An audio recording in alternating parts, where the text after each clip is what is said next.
Assalamualaikum warahmatullahi wabarakatuh. Kepada yang terhormat Bapak Ibu dosen penguji uji kinerja pada PPG Transformasi Pendidikan Agama Islam tahun 2025. Perkenalkan, saya Sherly Veronica, mahasiswa PPG PAI tahap 2 tahun 2025 di LPTK UIN Raden Patah Palembang dengan NIM 25104182769. Pada hari ini, Rabu, tanggal 8 Oktober tahun 2025, saya akan melaksanakan uji kinerja di SMP Negeri 2 Plaka Tinggi, Kabupaten Musi Banyuasin di kelas 71 dengan materi menghadirkan sholat dan zikir dalam kehidupan. Terima kasih dan saya akhiri. Wassalamualaikum warahmatullahi wabarakatuh. Assalamualaikum.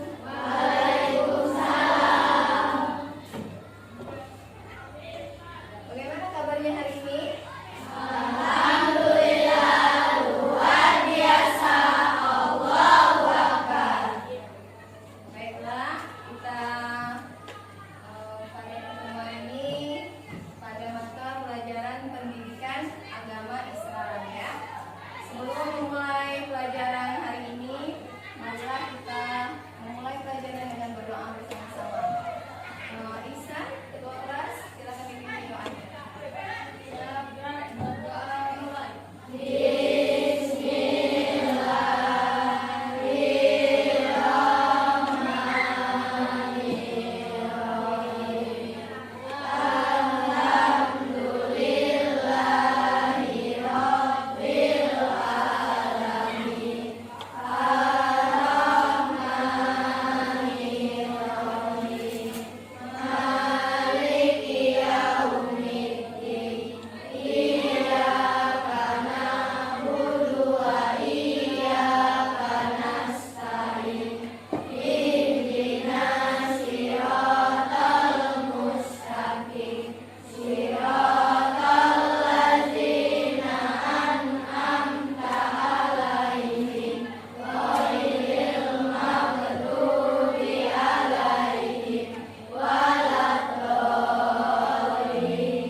Baiklah, untuk meningkatkan rasa cinta tanah air, marilah kita menyanyikan lagu wajib nasional ya. Semuanya silakan berdiri.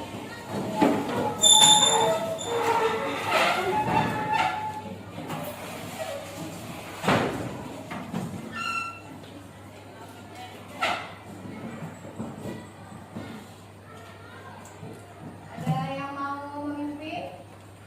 Salah satunya, Muna.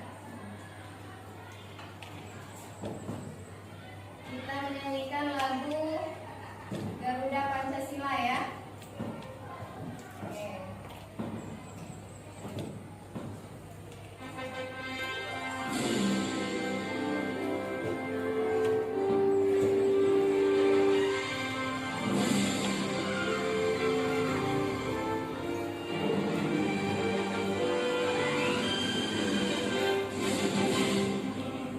Pancasila, akulah pendukungmu.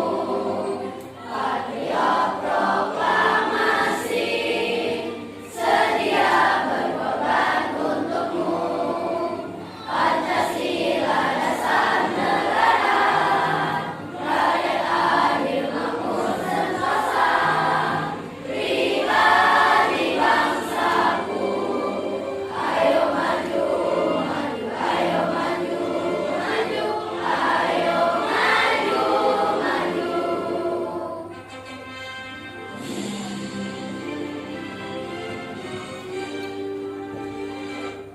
Ya, terima kasih. Silakan duduk kembali.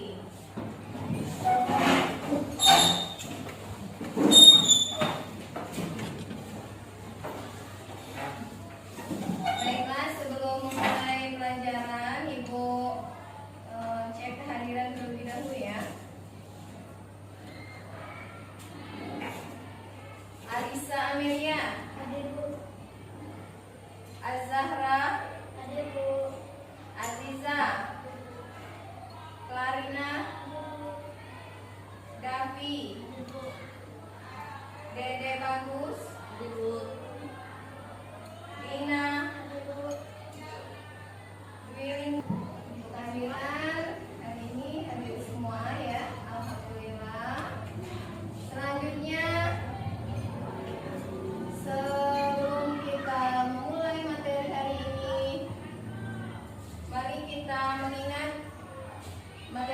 satunya yang sudah pernah kita bahas. Materi apa nak kemarin? Asmaul Husna. Apa arti Asmaul Husna? Nama-nama Allah. Ada berapa jumlah Asmaul Husna? 99. Baiklah, setelah mempelajari Asmaul Husna, hari ini kita masuk ke materi menghadirkan sholat dan zikir dalam kehidupan. Ya. Nah, untuk mengecek semangat pagi hari ini sebelum memulai pelajaran, kita briefing dulu ya. Kalau ibu, oke, sekarang kita tes konsentrasi. Tepuk pagi, tepuk sore, tepuk malam. Berarti kalian sudah siap untuk mengikuti materi pada hari ini ya. Sebelum memulai materi, Ibu menjelaskan dulu tujuan pembelajaran yang harus kita capai pada pertemuan ini ya. Yang pertama, peserta didik dapat menjelaskan makna sholat ya sebagai tiang agama dan bentuk komunikasi dengan Allah Subhanahu wa taala dengan pemahaman yang benar. Yang kedua, peserta didik dapat mengidentifikasi syarat wajib ya, syarat sah sholat, rukun sholat, dan sunnah sholat fardu dengan akurat. Yang ketiga, peserta didik dapat menginternalisasi pentingnya sholat sebagai kewajiban dan kebutuhan spiritual dalam kehidupan sehari-hari dengan kesadaran. Jadi untuk materi sholat ini dan zikir ini tidak asing kan didengar, karena kita sudah dari SD sudah mulai belajar yang namanya sholat. Mungkin ada beberapa hal yang perlu kita pahami lagi atau yang perlu kita tekankan lagi di sini biar tidak lupa, karena kalau sudah belajar sekali, kalau sholatnya tidak dipraktekkan, walaupun sudah hafal, sudah ini, nanti akan lupa kembali seperti itu ya.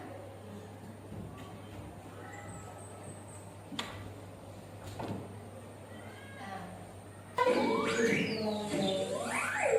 cerita ubah. Kenapa kita harus sholat?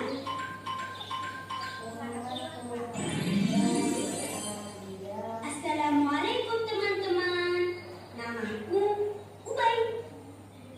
Kali ini Ubay mau cerita kalau dulu Ubay pernah bingung. Bingung ya. Kenapa Ubay harus sholat?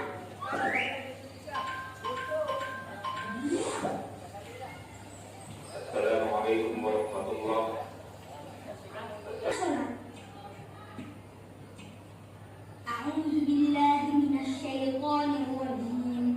Bismillahirrahmanirrahim. Idza syamsu kuwirat wa idzan nujumu kadarat wa idzal jibalu suyirat wa idzal. Pertanyaan, kenapa harus sholat? Kenapa kira-kira? Karena kita Allah ya. Kita harus mengingat Allah yang telah menciptakan kita. Sekarang kalian perhatikan. Sholat kalau secara bahasa berarti berdoa ya. Sedangkan secara istilah yaitu seluruh perbuatan dan ucapan yang dimulai dari takbiratul ihram. Bagaimana bacaan takbiratul ihram?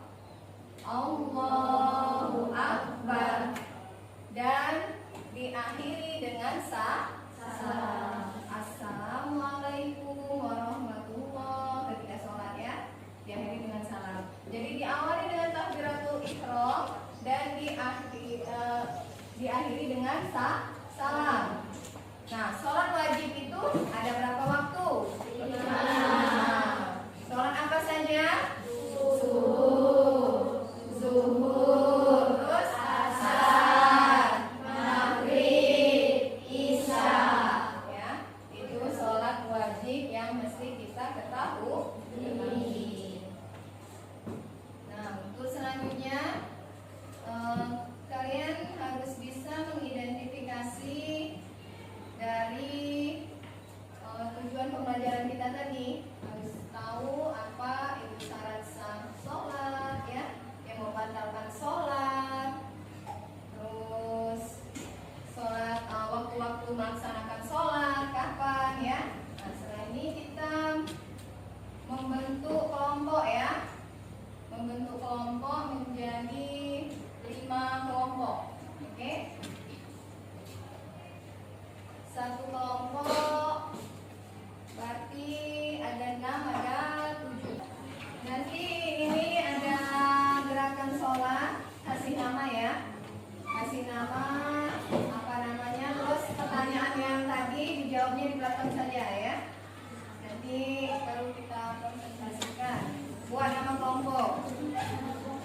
ini?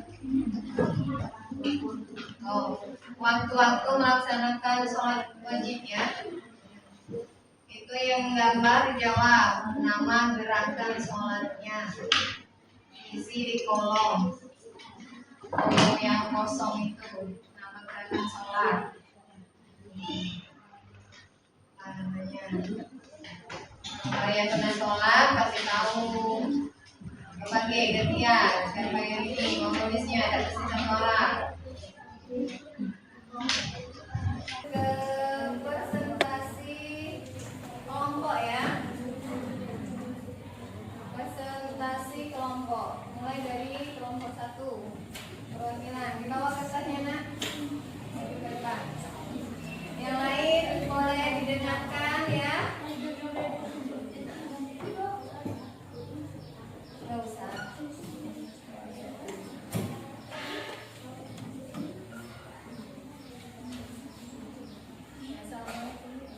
Assalamualaikum warahmatullahi wabarakatuh.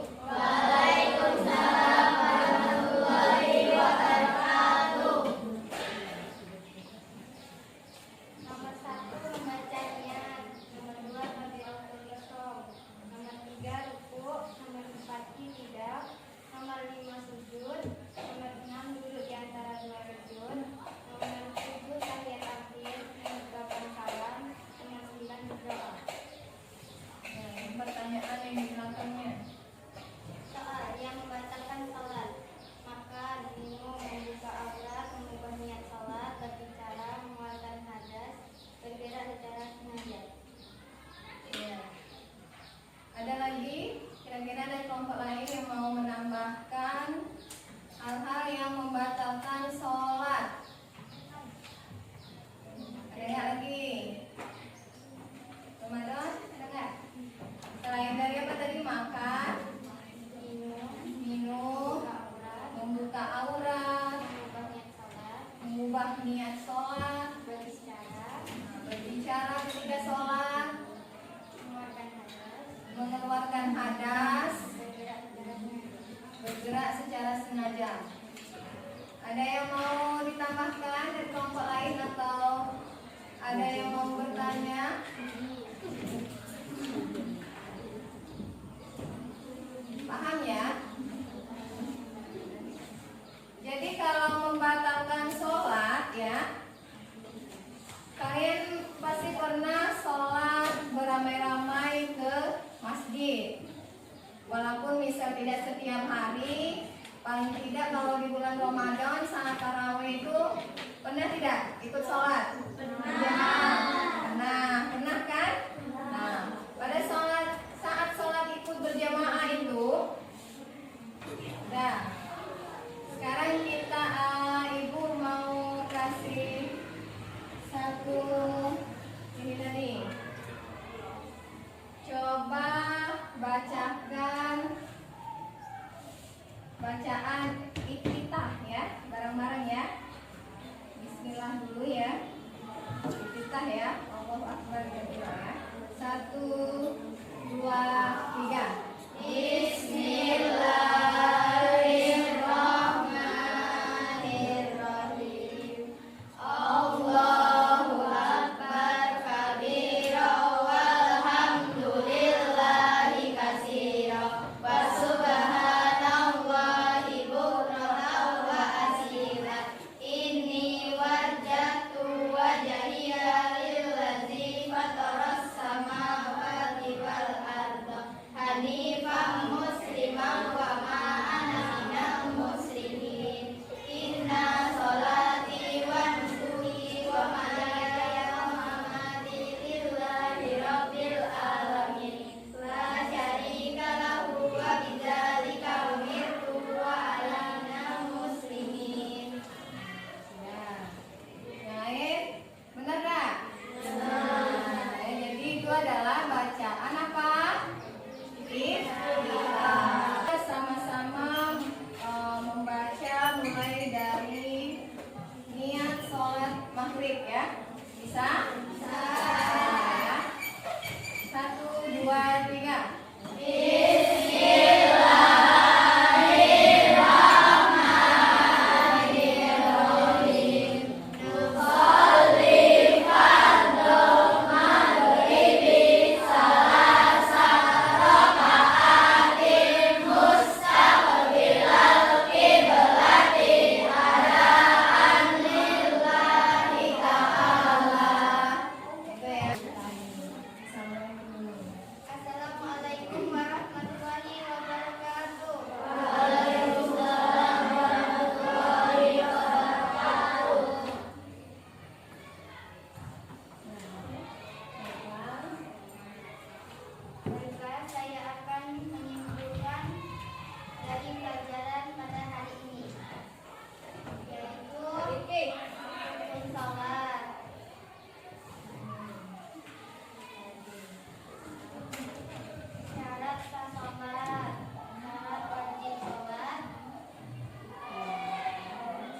Jadi tidak hanya sekedar belajar teori saja, tetapi kita hadirkan di dalam kehidupan kita. Bagaimana menghadirkan? Apa maknanya? Berarti mempraktekkan. Dipraktekkan dalam kehidupan sehari-hari, ya, sholatnya. Kalau tidak dipraktekkan, berarti kita tidak menghadirkan tadi.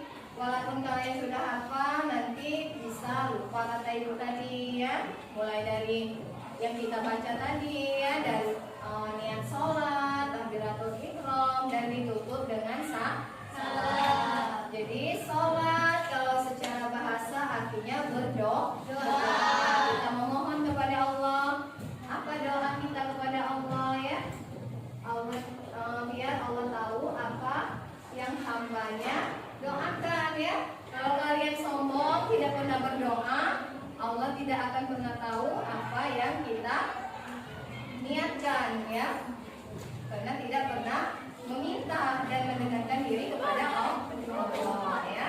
Jadi setelah sholat tadi ada rukun sholat, urutannya, ya. Rukun sholat itu mulai dari niat kata ibu tadi, jadi tidak boleh terlewatkan, ya. Tidak boleh dilompat-lompati, tetapi sesuai dengan urutannya, ya. Islam. Rukun Islam ada 5 yang mana harus kita taati, ya. Mulai dari syahadat, sholat, berpuasa di bulan Ramadan, membayar zakat, dan haji jika kita sudah mampu. Nah, untuk itu sampai di sini masih ada yang mau ditanyakan? Ada yang mau ditanyakan, paham?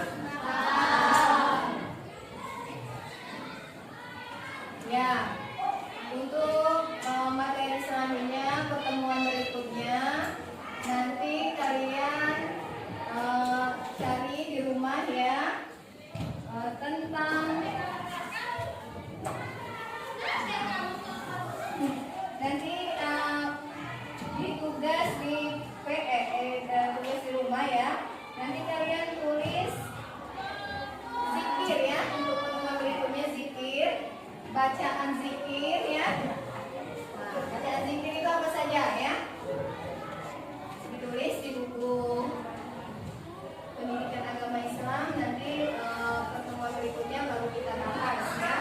Bagaimana bacaan zikir dan bacaannya seperti apa saja. Dengan artinya boleh, ya. Kan zikir itu ada bacaannya serta artinya. Bisa dipahami? Bisa.